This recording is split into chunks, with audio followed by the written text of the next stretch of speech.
Como sabemos, la pandemia ahora se está movilizando además hacia el sur, por eso Salud se está movilizando a través de diferentes equipos. Nuestra presidenta está presencialmente en Moquegua ya desde hace varios días, supervisando la implementación y el funcionamiento de la vía Moquegua, la vía Hilo, además de otras acciones en coordinación con los gobiernos regionales y locales.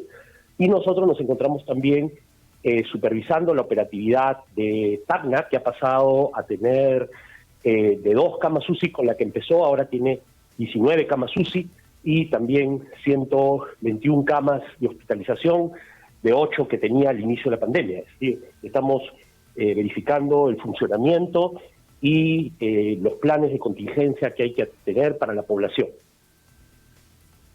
Estábamos haciendo referencia, doctor Ramos, a cuáles son las principales fuentes de contagio. Es decir, hay por un lado, ¿no es cierto?, la necesidad de digamos, resolver los tremendos déficits que tiene nuestro sistema de salud, ¿no es cierto?, a nivel de hospitalización, camas UCI y demás.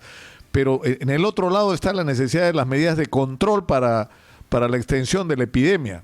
Y ustedes han llamado la atención sobre el tema de las reuniones familiares. Han encendido una alerta con respecto a esto. En efecto, Nicolás, tenemos que entender que en el manejo de la epidemia, tan importante como tener un sistema de salud con cada vez más camas, más oxígeno, más especialistas, lo más importante es reducir los contagios. Es la estrategia fundamental, porque si reducimos los contagios, vamos a reducir también la carga que tiene un sistema de salud para atender a más personas. Y precisamente, como hemos visto, los focos de contagio han ido cambiando conforme ha ido cambiando la conducta de las personas. Al inicio de la epidemia, los contagios se hallaban alrededor de las personas que eran los casos índice, ¿verdad? Luego cambiaron hacia los mercados, que se habían vuelto centros en los que se aglomeraban las personas y en los que además no había distancia social, etcétera. Luego ha pasado ya esta etapa a los centros comerciales y de ahí ahora tenemos que con la liberación y la relajación de las reglas, la población parece haberse olvidado que todavía es obligatorio y necesario, además, más que obligatorio, necesario mantener el lavado de manos, la mascarilla y la distancia social, y además siguen siendo personas vulnerables los adultos mayores, las personas obesas, las personas con diabetes, las personas con hipertensión. Entonces, ¿qué sucede? Estas reuniones que hemos aprovechado para ir a visitar a la familia, para ir a visitar a los abuelos y llevando a los niños, etcétera, se ha convertido en efectivamente una fuente de contagio y diseminación, porque además sabemos que el contagio se produce también a través de personas asintomáticas.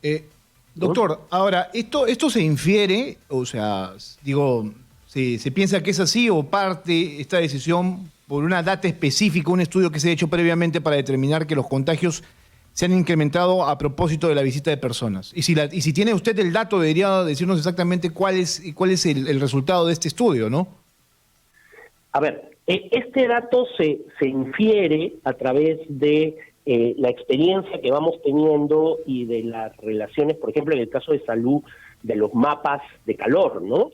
Los mapas de calor se veían mucho alrededor de zonas en las cuales los principales puntos de aglomeración son los mercados, pero ahora ya no los estamos viendo de esa manera, los estamos viendo en otras zonas. Además se están incrementando en 2 poblaciones importantes el grado de positividad. Tú tienes los niños por un lado y por otro lado los adultos mayores, ¿verdad? Entonces, ¿cómo efectivamente la inferencia de esto, la hipótesis de esto es que las reuniones sociales están siendo pues el foco donde ambos confluyen, ¿verdad? Niños por un lado que son portadores, que probablemente no hagan etapas clínicas importantes, pero que sí pueden trasladarle a personas susceptibles la enfermedad, en este caso a los adultos mayores, a los abuelos, ¿verdad? Y obviamente esto se produce en las visitas. Definitivamente el control de los próximos días nos va a permitir mejorar esta información y tener probablemente precisiones porque en realidad las medidas que se han tomado no son medidas únicas, ¿verdad? No podemos decir que solo la inmovilización social obligatoria de los domingos hace eso. Son un conjunto de medidas que se toman. Yo le preguntaba por la data, porque ciertamente esta semana científicos sociales se han estado quejando, indicando de que las estrategias que toma el gobierno no son las correctas porque falta justamente esta data que nos asegure de que las acciones van a generar algún tipo de resultado eficaz. O sea, ¿qué nos garantiza que el prohibir las reuniones en casa reduzcan el índice de contagio y en cuánto por ciento podrían reducirse, no? A ver, las estrategias son en realidad en general las mismas, ¿sí? Evitar espacios cerrados, evitar espacios que no tienen circulación de aire, ¿verdad? Conglomerados además, donde no hay un aforo adecuado, y evitar contactos cercanos, y además usar la mascarilla, lavarse las manos y distancia social. Estas son las medidas. Entonces, toda medida que pueda reducir estas condiciones adversas y por lo tanto me reduzca la probabilidad de contagio de persona y persona, son adecuadas. Lo que nos está diciendo la data en el incremento de casos y en el incremento de los grupos es que en efecto no se está teniendo el cuidado debido con la distancia, con el lavado de manos, y por eso hay un contagio. El contagio es de persona a persona o por contaminación con contacto con alguna superficie que haya estado contaminada. Entonces, por ejemplo, reducir la salida de los niños a 30 minutos tiene como objeto precisamente reducir la probabilidad de que se contaminen con objetos. Para esto los padres van a tener que tener mucho cuidado. Se trata de una caminata, no pueden ir a tocar el piso, a tocar la calle, tienen que desinfectarse adecuadamente, tienen que lavarse las manos, etcétera. No tener reuniones sociales, que no solo es los domingos, ojo, es toda la semana. Las reuniones sociales están prohibidas toda la semana, no solo los domingos. Las reuniones familiares están prohibidas todas las semanas.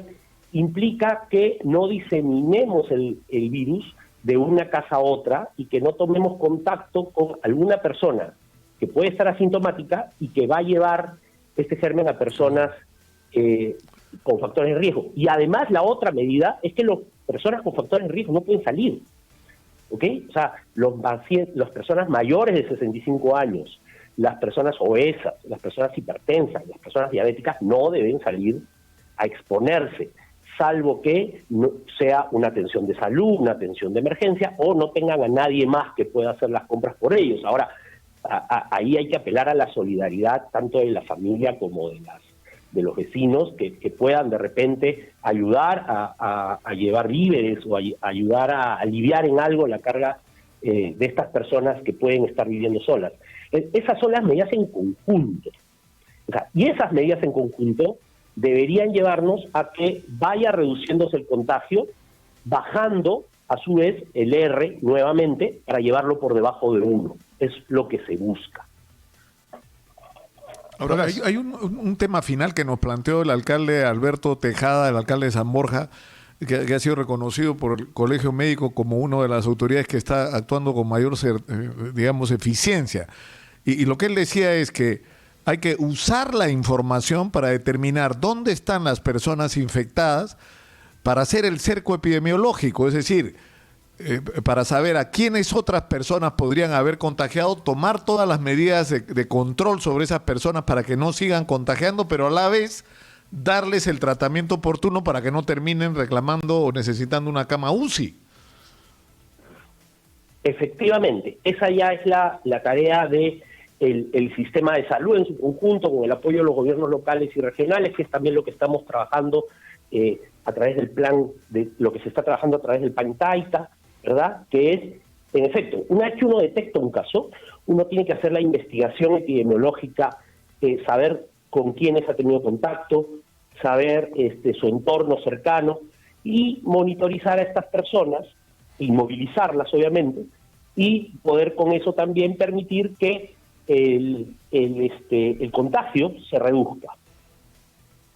Eso es lo que corresponde ya precisamente a lo que estamos haciendo como sistema de salud.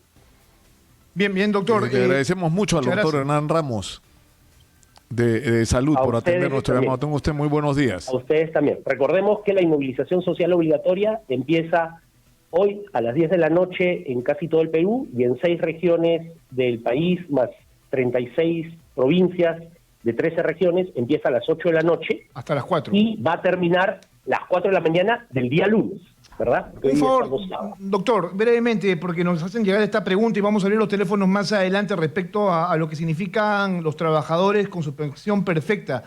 Si es que ellos están perdiendo o no su seguro, por favor, ¿nos podría contestar eso brevemente para luego ya pasar a las llamadas del público?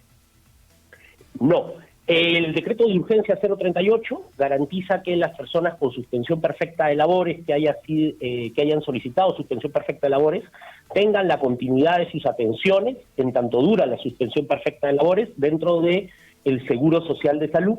De esa manera nosotros ya hemos procedido a acreditar a más de 30.000 personas para que puedan atenderse en los servicios de salud y de salud. Y esto es financiado con una transferencia del Ministerio de Economía y Finanzas.